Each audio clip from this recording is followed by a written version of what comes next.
Hello, good morning. വീഡിയോയിലേക്ക് സ്വാഗതം കേട്ടോ. എല്ലാവർക്കും ഗുഡ് മോർണിംഗ്. ഇന്ന് പ്രത്യേകിച്ചൊന്നുമില്ല കേട്ടോ. ഇന്ന് ഇന്ന് രാവിലെ തന്നെ കണ്ട ന്യൂസ് എന്താണെന്നറിയോ? ദേശീയപാത 66-ൽ ഓട്ടോറിക്ഷയ്ക്കും ബൈക്കിനും പ്രവേശനമില്ല. ആ സംഭവം ഉണ്ടല്ലോ,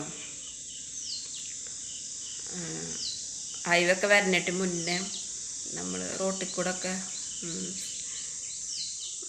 റോഡുകളൊക്കെ വീതി കൂട്ടുന്ന സമയത്ത് അപ്പം ഞാൻ വിചാരിക്കാറുണ്ട്, ഇവർക്ക് നടുക്കൽ കൂടെ ഒരു ഓട്ടോറിക്ഷയ്ക്കും ബൈക്കിനും അങ്ങോട്ടും ഇങ്ങോട്ടും പോകാനുള്ളൊരു സ്പേസ് അവിടെ ഇട്ടൂടെ?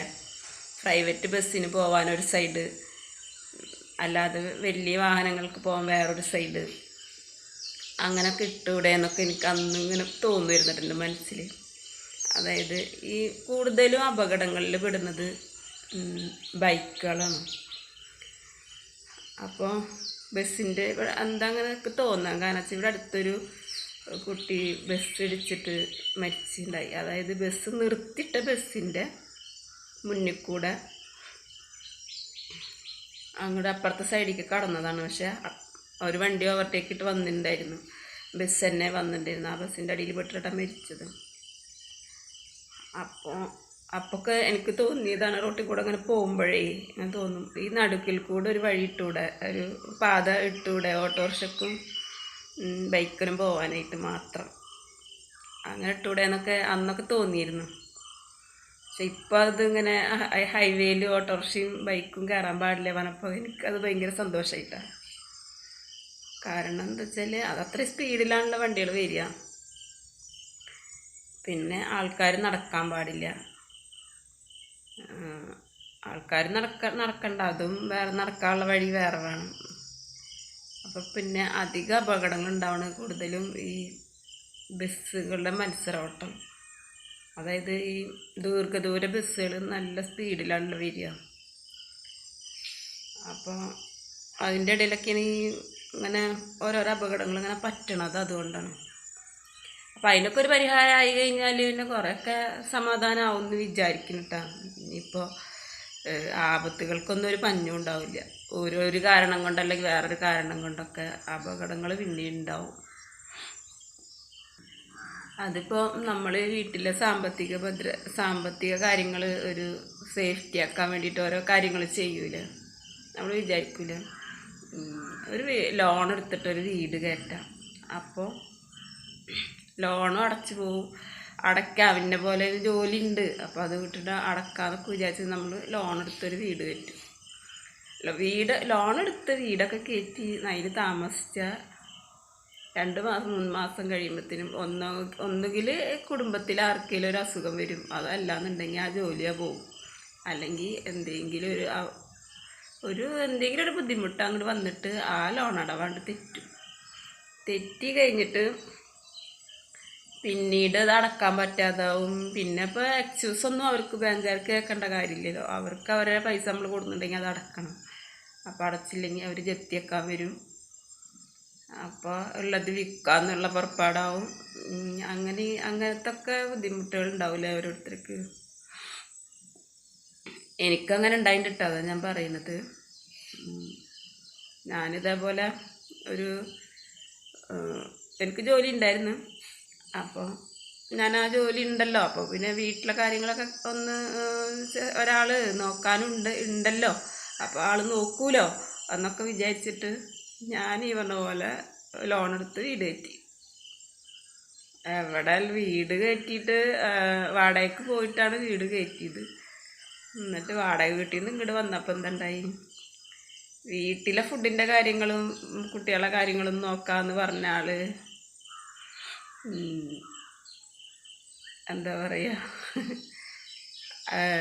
അപ്പുറത്തെ വീട്ടിലെ പെണ്ണുങ്ങളുടെ സുഖം ഇവിടുത്തെ സുഖം അവിടെയാണെന്നും പറഞ്ഞിട്ട് ഒറ്റ പോക്ക പോയി.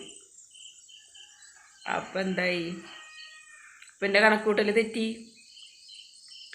അപ്പം അങ്ങനെ ലോണ്.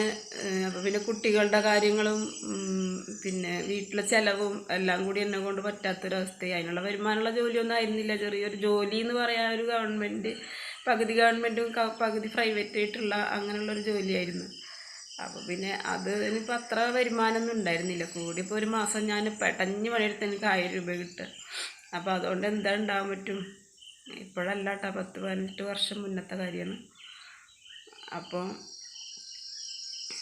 അതും കൂടിയിട്ട് ഇങ്ങനെ അടച്ചുകൊണ്ട് പോകാനൊക്കെ ഭയങ്കര പ്രയാസമായി. പിന്നെ എന്നാലും ഞാൻ ഒരു ജപ്തിയായിട്ട് വരേണ്ട ഒരവസ്ഥയിലോട്ടൊന്നും എത്തിയിട്ടില്ല. പലിശ ഞാൻ മുടങ്ങാതെ അടച്ചുകൊണ്ടിരുന്ന്.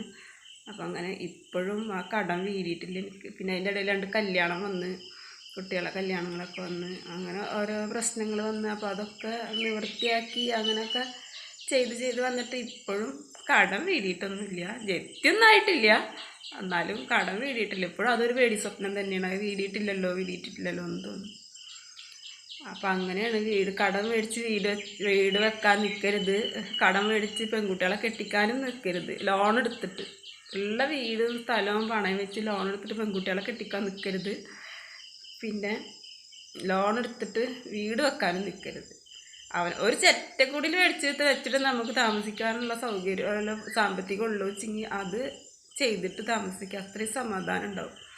അതേപോലെ പെൺകുട്ടികളെ കെട്ടിക്കണ കാര്യമായാലും കുറേ ലോൺ അവിടുന്ന് ഇവിടുന്നൊക്കെ ലോൺ എടുത്തിട്ട് ഇവിടുന്ന് കടം വാങ്ങിയിട്ടൊക്കെ 10-30 പവനും 35 പവനൊക്കെ ഒപ്പിച്ച് നമ്മൾ പെൺകുട്ടികൾക്ക് കൊടുത്തു കഴിഞ്ഞിട്ട് നമ്മൾ പിന്നെ അത് വീട്ടാൻ കിടന്ന് പെടാം. അപ്പോൾ ഒരു 10 പവനെ കൊടുക്കാൻ നമ്മൾ സാമ്പത്തികം ഉള്ളൂ, അല്ലെങ്കിൽ ആരെങ്കിലും തന്നതൊക്കെ കൂടിയിട്ട് ഒരു 5 പവൻ കൊടുക്കാനേ ഉള്ളൂ.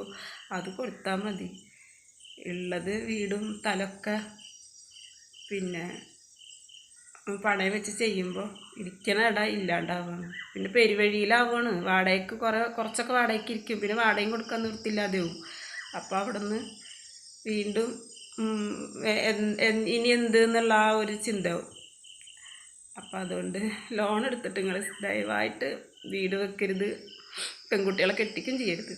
ഞാൻ എൻ്റെ അനുഭവത്തിൽ നിന്നിട്ടാണ് പറയുന്നത്. ഞാൻ 2 പെൺകുട്ടികളെ കെട്ടിച്ച് ലോൺ എടുത്തിട്ട് തന്നെയാണ് വീട് വെക്കാൻ ആദ്യം എടുത്ത്. പിന്നെ അത് കുറച്ചൊക്കെ ഇങ്ങനെ അടച്ച് വന്നിട്ട് പിന്നെ അപ്പോഴത്തേനും കല്യാണമായി, ആദ്യത്തെ മോളെ കല്യാണമായി. അപ്പോൾ അതിന് വേണ്ടി എടുത്ത്.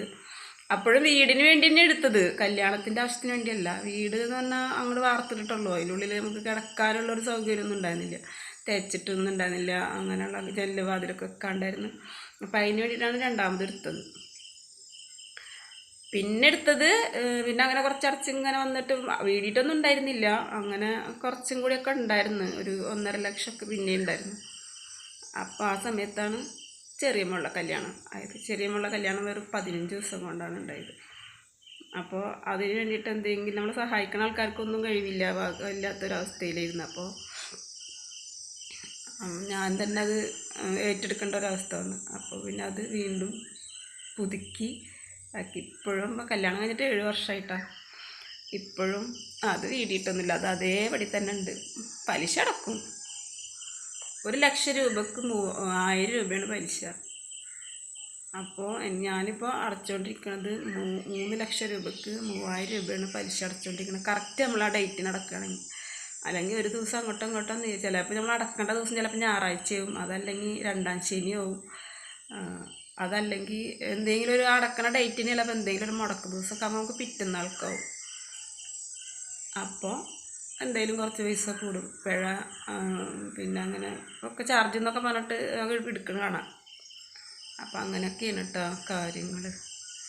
അതുകൊണ്ട് ഇനിയുള്ള ആൾക്കാർ ലോൺ എടുത്തിട്ട് വീടും വെക്കണ്ട, ലോൺ എടുത്തിട്ട് പെൺകുട്ടികളെയും കെട്ടിക്കണ്ട.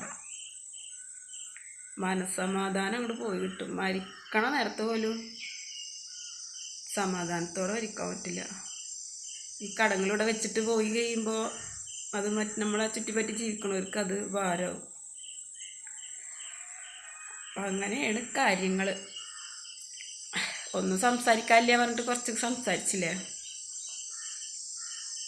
അപ്പം എന്നാൽ ഓക്കെ. എല്ലാവർക്കും ഒരിക്കൽ കൂടി ഗുഡ് മോർണിംഗ്.